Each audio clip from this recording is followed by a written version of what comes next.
से बोलिए गंगा मैया की जय।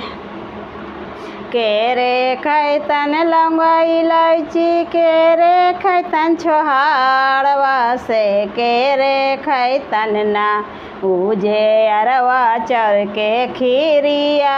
केरे खैतन ना उजे अरवा चर के खीरिया, केरे खैतन ना सासू खैतन लौंगा इलायची, ननद खैतन छोहाड़वा से, गंगा मैया ना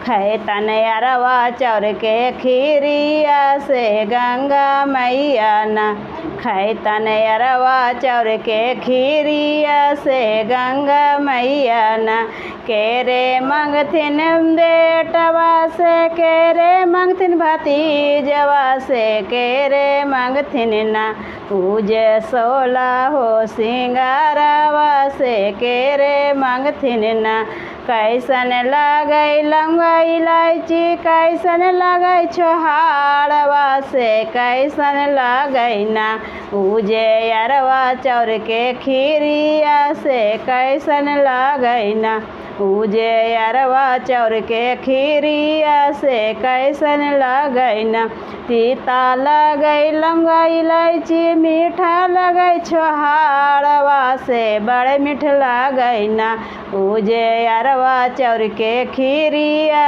से, बड़े मीठ लगै ना पूजे अरवा चौर के खीरिया से, बड़े मीठ लगै ना केरे मंगथिन बेटवा से, केरे मंगथिन भतीजवा से, केरे मंगथिन ना पूजे 16 हो सिंगारवा से, केरे मंगथिन ना सासू मंगथिन बेटवा, ननदिया मंगथिन भतीजवा से, हमें मंगबै ना पूजे 16 हो सिंगारवा से, हमें मंगबै ना पूजे 16 हो सिंगारवा से, हमें मंगबै ना केरे खैतन लौंगा इलायची, केरे खैतन छोहाड़वा से, केरे खैतन ना पूजे अरवा चौर के खीरिया से, केरे खैतन ना। प्रेम से बोलिए गंगा मैया की जय। मेरा वीडियो अच्छा लगा तो चैनल को सब्सक्राइब कीजिए।